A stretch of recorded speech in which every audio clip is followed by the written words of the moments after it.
Hello, beautiful people. My name is Shirria. This is the Shirria Mac channel where I am documenting my journey towards debt freedom in hopes to build wealth and or retire early or become work independent.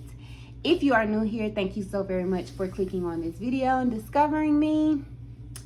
If you go back a couple of videos, you'll see my face. As for the videos coming up for the month of July, this is probably the format I will be recording in.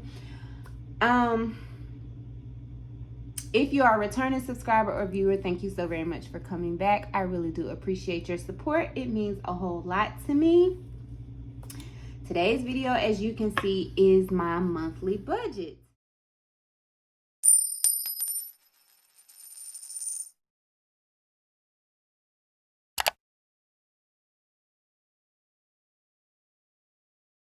So, I announced a couple of videos ago, and I will put that video up here somewhere on the top of the screen, where my husband and I have combined debt as well as income. So to make sure that I am accounting not only for my money, but his money or our money, I wanted to come up with an accurate monthly budget. And I had a subscriber or a viewer a couple of months ago ask me for a complete monthly budget, and it took a while to develop it.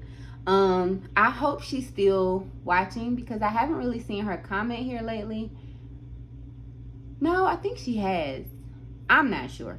Anyway, if you are still watching, here is the monthly budget. It is as accurate as I can think. The only thing that's missing is our income, anticipated income or monthly income, and that's because this is the first month we are combining incomes. Both of our incomes are variable.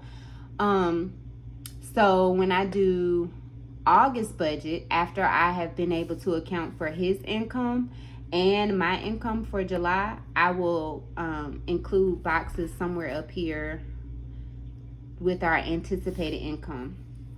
Roughly, I want to say our income may be about somewhere between $7,000 and $9,000 a month, but I just want to have an accurate number. Accuracy is important to me in case you cannot tell.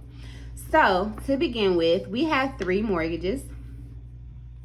The first one is the home that we actually live in. The second one is the property that my daughter lives in and rents her a room out.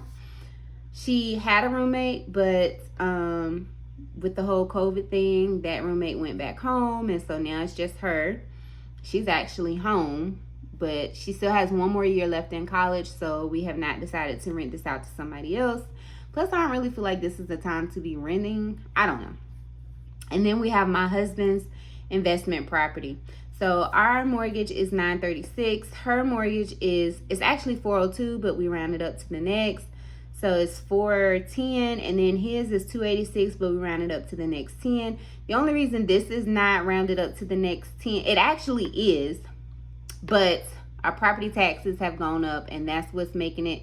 But I actually pay an extra $22 towards the principal just because it was rounded up to the next 10. And then we have the HOAs for this property, and this is in a light blue because my daughter pays the HOA fees. I pay the mortgage. As far as utilities, we have a home. We will be getting a home security system. The other one we had, they stopped servicing us, and so that is estimated to be $40, but we just have not gotten it installed yet. Then our utilities for our house are $330. It's on a budget bill, so that is always the amount, at least throughout a year, and then they reevaluate and it goes either up or down. And then we anticipate the utilities for my husband's property to be $146 because he had to pay a deposit, and it will roughly be $150. I think I have an accurate. No, this is accurate. Okay, so we anticipate it'll be around $146.09 all the time, or at least $150. We have internet, and that's it. We just have internet with Spectrum, and that is $75 monthly this month. This was my husband's bill, and he would always just throw what was left at it. So for this month it's actually $99 or $100, and you'll see that in July's budget. But the monthly charges total like $74.99, and I just rounded it up to $75. Sprint, the bill is $146.32. That's usually what it is, unless my children run it up a couple of dollars here and there. I just take that out of their commission. My cell phone bill is $84.91. My husband's cell phone bill is $50. I think eventually we'll get on just one family plan, because that's a lot of money to be paying on 5 phones with all these different companies. But I just haven't figured it out yet. Hulu is $6.41. Netflix is $17.07. And then we have Apple storage, which is $2.99. But I think I'm getting ready to upgrade to the $9.99 one, just because I'm already out of storage. And me and my son split the storage. Then our insurances, we have car insurance with Geico, that's $236.86. And then we have life insurance, which is $133.26. We are looking into I'm looking to combine our car insurance with our life insurance, or vice versa, to see if it can decrease. And then my husband has a motorcycle. He pays that biannually, and because he paid it months ago, he does not remember how much it is, nor do I have a date from when it's drafted. Then as far as bills, I didn't really know where this should go, but he pays it every week. It is automatically deducted out of his paycheck and sent to an account for his son. But that's $400. Then we have Debt Crushers. That is like a debt crushing accountability group. I'm considering on if I still even want to be a part of it, because although it holds me accountable, it does very basic stuff. Like, it tells you how to develop a budget and find money to pay debt. And then it helps you be accountable, make a plan to pay that debt and be held accountable. I don't really think the group is servicing me as far as what I need, because I kind of feel like I'm already at those steps of having a budget and finding extra money and paying off the debt. And I really feel like I hold myself accountable, or, even if it's through YouTube. So I'm not sure if I want to continue this. I'm not signed into any contract. I can cancel whenever. And then the meeting times have not really, it's like 3 or 4 times that we meet. And some months I'm not available any of those times. And then some months I am. So I don't know. I don't know why I started from the bottom. But anyway, going back up. Chase credit card, which is our Focus credit card, since this was my husband's credit card, and the monthly payment is $35. I feel like that'll be paid off in June. And if you watch my other debt tracking video, that will be rolled into the next credit card, which is his state employee's credit card, which has a monthly bill of $69 and a high balance. And then we have Fed loan. I included this because, of course, it's a bill. And it's a reoccurring charge, although it's not, I'm not being charged right now. I'm also not paying it right now. I actually rolled this into my debt snowball, but it's still included in the budget. So it'll still be a bill, so it's still included in the budget. And then Planet Fitness is $22.06. Again, I'm not paying for Planet Fitness because gyms are closed, but it is a reoccurring expense. Right now, that amount is rolled into my debt snowball as well. So I think that's all for bills. And this is our total just for living expenses. Again, I plan on canceling this. I may consider canceling Planet Fitness. The only reason I keep it is because in the winter months, I like working out outside. But in the winter months, I just cannot handle it. So I like to be able to go to the gym. But if I do not cancel it, I will take it down to the $9.99 one, because I kept this because I thought my son, well, now my son can go because he's 14. But that my husband or my son was going to go. My son could not go initially because he was under 14. And my husband stopped going a long time ago. As far as cash envelopes, this would be our weekly total. This would be our monthly total. So we give grocery $125. I feel like this is going to have to go up because the price of groceries is increasing drastically. And I went grocery shopping last night, and for the most part, my meals and my staple items stay the same.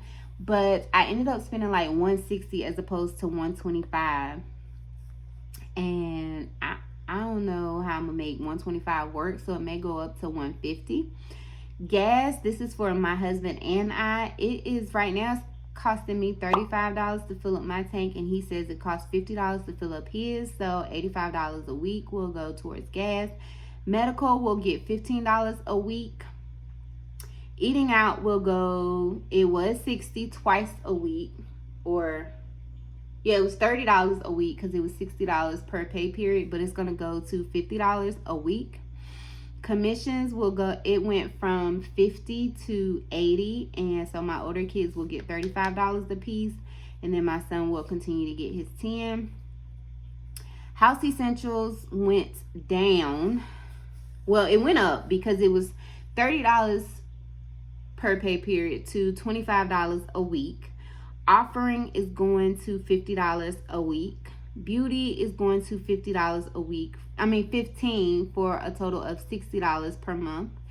Spend, because we are combining our incomes, and typically how he would, I'm not even gonna say he would budget his money. He would pay his bills and then he would spend whatever was left frivolously.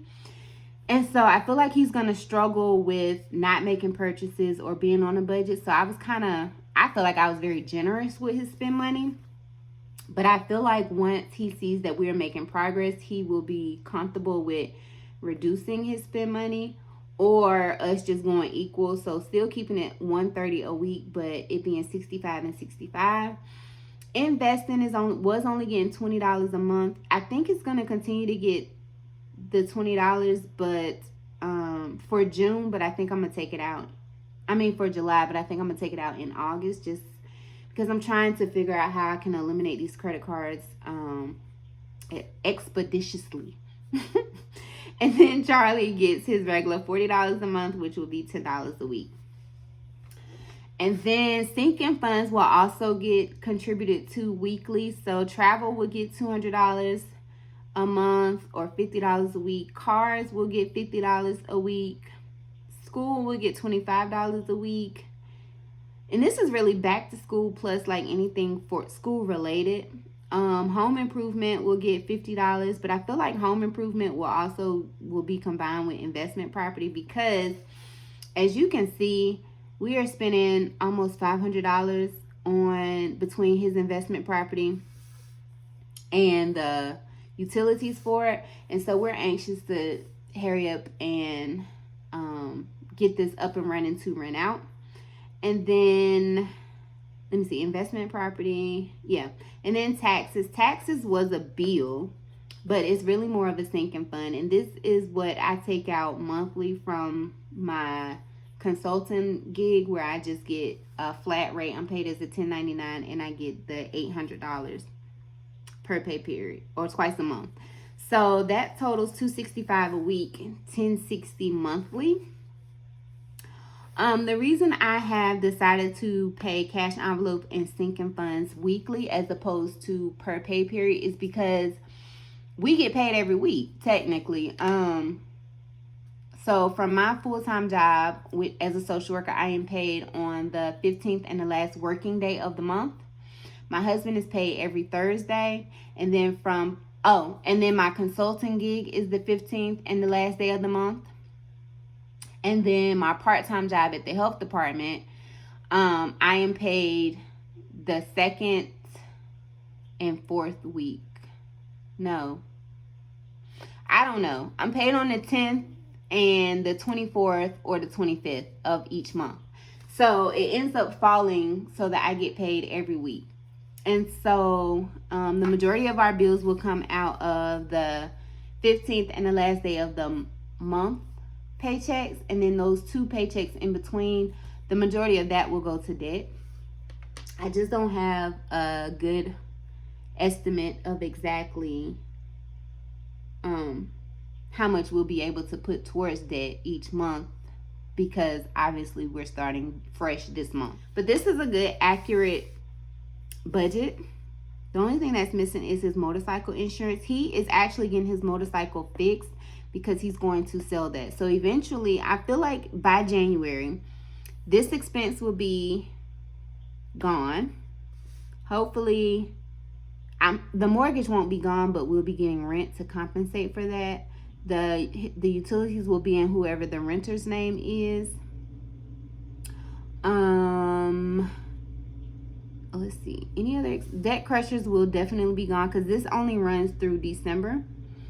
And the Planet Fitness will either be gone or decrease, but what will increase is our insurance because my 16-year-old will be able to get her license and she'll be added.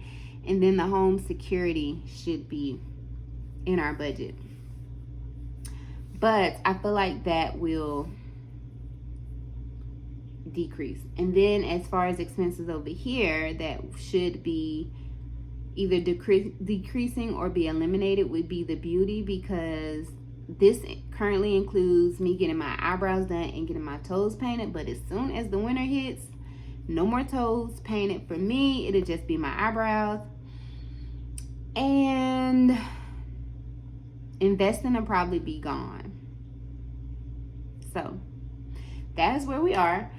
Eventually, our goal is to be able to live off of one income and be able to attribute the other income solely towards debt. I feel like that will get us to our goal quicker, because we came up with our early retirement number as in age, not what we need to have saved, because we are nowhere near close. But I only have 14 more years with my employer, and I will be 38 this year. And I don't know, I think he has to retire with age. I don't know if what his employer's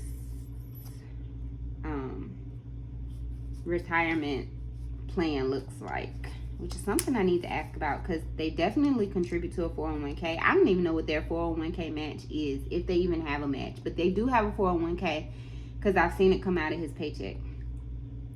But 38 plus 14, 52.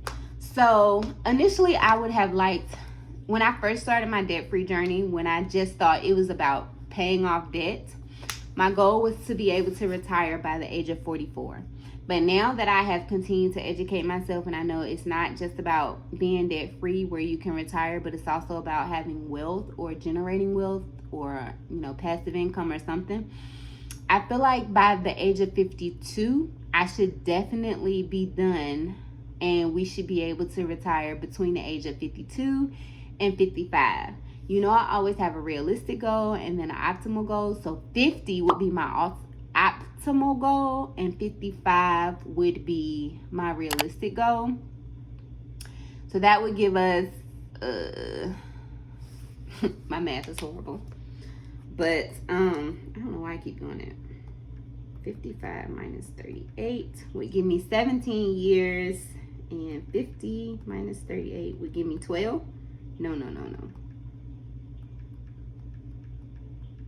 Yeah, 12 to, 17 years for us to retire. So, and when I say retire, I mean be debt free, figure out our retirement income number, have that amount in the bank or in assets, and have a real livable passive income. Have a livable passive income. Be debt free, completely 100% debt free. So I do mean like mortgages paid, and have a set amount in the bank. That is what I mean when I say retire early or become work independent. But isn't work independent like retire early? Y'all let me know what the difference is. I kind of feel like I know what the difference is. Anyway, I'm going off on a tangent. So this is our monthly budget. I don't really see any more changes. We could definitely live off of just one income if this was it, but these two are what pushes us a little over. But from what I anticipate our income is, not actually having an actual just me alone, if I kept the 3 jobs, that's the other thing. I'm tired of working 3 jobs, but I'm doing what I have to do. But I want to quit all the time, you guys. Like, my full-time job, although I work 7 days and I'm off 7 days, those 7 days take so much out of me that it is really hard to get up and go to a daytime job. The other job is not that hard. I just have to travel 30 minutes twice a month and then sit there for about an hour or two. But that it's the getting up part for my health department job. And so I constantly have to remind myself of my why, because I be so unmotivated. So comment down below, how do you continue to motivate yourself? Because I'm running out of ideas. Like, I was motivating myself by that's another reason why I track my budget so often, is because I like to, like, reviewing the numbers motivates me a little bit. But y'all, I'm tired. So comment down below how you continue to motivate yourself, or comment down below what your why is. I've shared my why. I have so many whys. One of them is to retire early, to become work independent. Short story, I had an aunt. She was a nurse. Love her, love her, love her. She was my, well, she was, I only have 3 active aunts in my life, but she was my favorite just because she was like the epitome of femininity. She was so pretty and wore makeup and dressed up and all this other stuff. Anyway, long story short, she was an RN. She was an RN my entire life. So, but she died in 2015. I was born in 1982. So from 1981 to 2012, she was an RN nurse for the local hospital's emergency room. And she gave up, so like, she sacrificed. She would work on holidays. She would miss holiday dinners. She would not want to go take her vacation because she was really dedicated to being a nurse. She was forced out of her job. I want to say she probably could have retired with service, but not with age. But anyway, they forced her out in 2012. But she could not get her retirement until 2017. But she retired a millionaire as far as asset. Well, she retired a millionaire in the sense of she had over $1 million in her 401k. But she died 2 years before she could even access it. So imagine being forced out of your job that you have dedicated your life to and sacrificed so many holidays, only to not have income for 2 years and then die 2 years before you can live like a millionaire. So that has, since 2015, that's really what, I had already started being debt free because, you know, me and my husband, when my husband was in prison, and I realized the responsibility I had of all this stuff. But that, which also happened in 2015, but that is really what, like, pushed me into looking into my long-term self. And so I just decided, like, I'm not gonna work 30 years and sacrifice my life for a job. I understand that was her passion and her career. Social work is not my passion, it's my career. And that's part of the difference. But I just don't want to work 30 some years to retire or die before I retire. That is part of why I include vacations, like going on vacation as well as taking time off to spend with my family, because I cannot do it. So that is part of my motivation. And I actually keep her obituary where I actually record all these videos. This is it. So because that's my motivation. I also keep, like, my amortization schedule here because sometimes I have to go back and look at it and, you know, see the progress. Like, I actually mark it off and I look and I'm like, wow, I came this far. So that is it. Comment down below what your motivation is. How do you keep yourself going? Because, like I said, sometimes true transparency. Sometimes I just want to be like, forget this, I'll just be a bum. But, you know, I do have 5 kids, and that's not realistic. But sometimes I really realistically be feeling that way. But I've gone off on a tangent. Comment down below what your motivation, what your why is. How do you keep yourself going from month to month? Whatever. I'm open to any ideas. That's it. So thank you so very much for watching. Please do not forget to like, comment, or subscribe. It really helps to push my videos up.